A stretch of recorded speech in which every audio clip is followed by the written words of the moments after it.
बहुत अच्छी लगती है। उनके लिए उत्तम पकवान की व्यवस्था की जाए। सेनापति जी, हम इसके लिए उत्तम भोजन का प्रबंध करते हैं। भोजन तक जाएंगे। कुमार के लिए अच्छा से अच्छा भोजन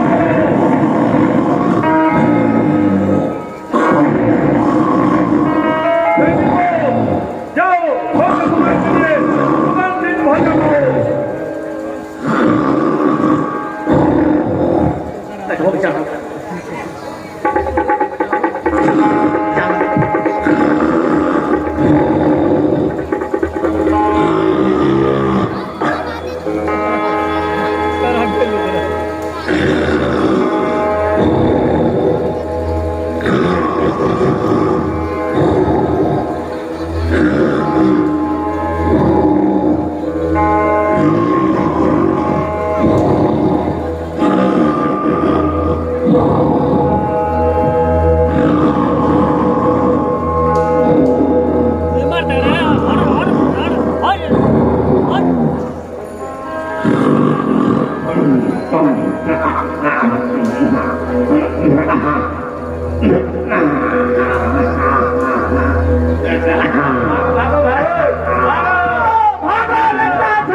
मुझे जगाने की साहस कैसे हुई?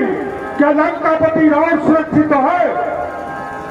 हाँ कुमार, अभी तक तो महाराज लंकेश सुरक्षित है, परंतु लंका को वानरों ने चारों तरफ से घेरा डाल दिया है।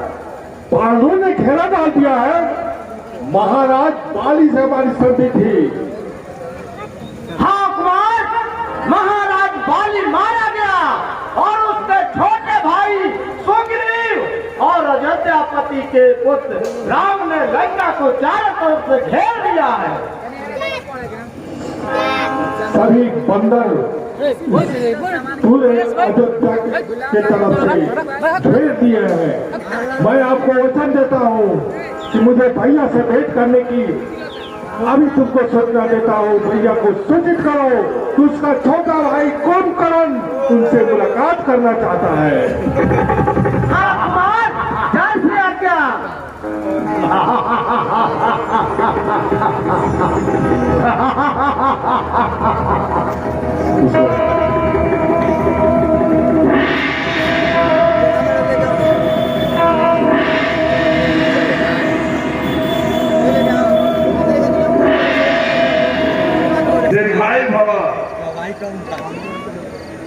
महाराज, क्या इस समय तो सुना जा रहा है कि पूरे अयोध्या के वानर यहाँ पर घेरा डाल दिए हैं? क्या मैं ये सुन रहा, ये सच है? अनुज, इस समय लंका संकट से घिरा हुआ है। जब तक दूसरे राज्यों से नहीं आ जाते तब तक लंका का कठिन होता जा रहा है, क्योंकि लंका का कोष भी खाली हो चुका है। इसलिए तुझे समय जगाया गया है भाई।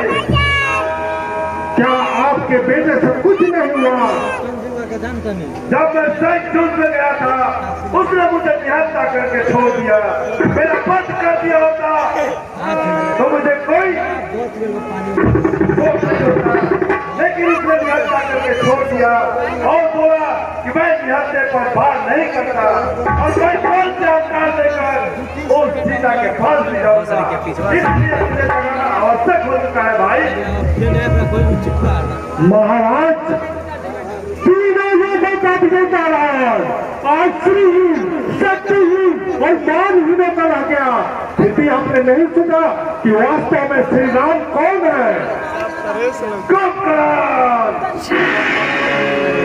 शत्रु को सिर लगाकर संबोधित मत करो। क्या हमारा कर्तव्य अपने बहन का अपमान और अपने भाइयों को मृत्यु का बदला लेना हमारा कर्तव्य नहीं बनता?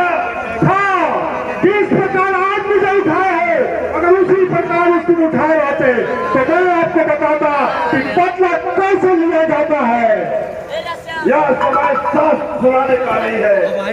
संकट की घड़ी में अगर कोई भाई अपराध किया है, पाप किया है, उस संकट में अगर कोई भाई उसका साथ दे तो भाई कहलाने जो गए।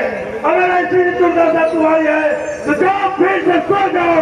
रावण अपना आन और साथ दोनों निभाना चाहता है। मुझे तुम्हारी कोई आवश्यकता नहीं। कुंभकर्ण! भैया, आप मुझे गलत समझ रहे हैं।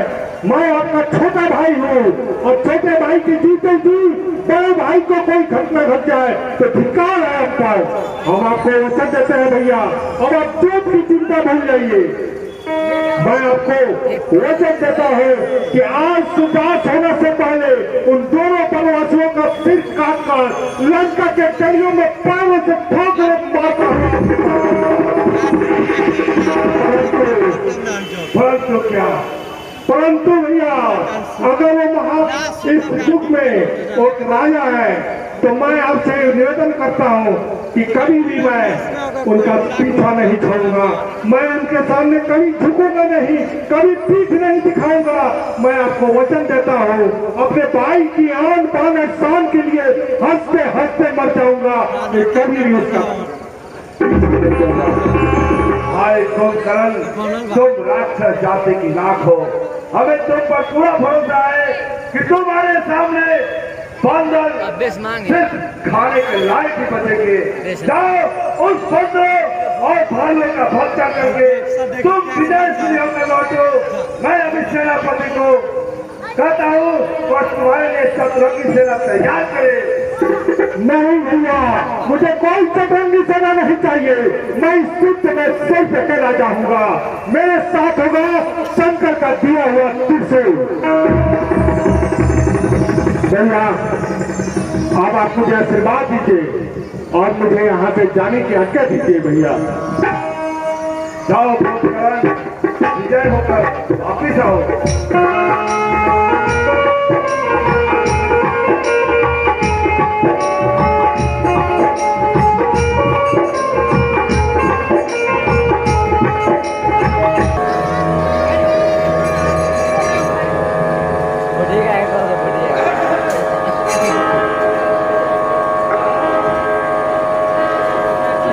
रावण कोई मायावी रूप धारण करके युद्ध क्षेत्र में आ रहा है। नहीं प्रभु, ये रावण नहीं है। ये रावण का ही छोटा भाई कुंभकर्ण है और मेरा अग्रज है। यह जन्म से ही ऐसा ही है। बालकाल में भी इसके शरीर में अतुल बल था। यह एक दिन में इतना भोजन करता था जितना नगर के सभी प्राणी मिलकर नहीं किया करते थे। ब्रह्मा जी को इस बात की चिंता थी कि अगर यह जीवित रह गया तो संसार के सारे अंग को खाकर समाप्त कर सकता है। तो फिर हम तीनों भाइयों ने एक साथ मिलकर कठोर तपस्या करके ब्रह्मा जी को प्रसन्न किया। तो ब्रह्मा जी ने प्रसन्न होकर वरदान मांगने को कहा। तो बड़े भाइयों ने अनंत शक्तियां मांगी और भैया कुंभकर्ण इंद्रासन मांगना चाहते थे। इंद्र आदि देवताओं ने वे चिंता में पड़ गए कि अगर यह कुंभकर्ण इंद्रासन ले लेगा तो हम लोग कहाँ रहेंगे।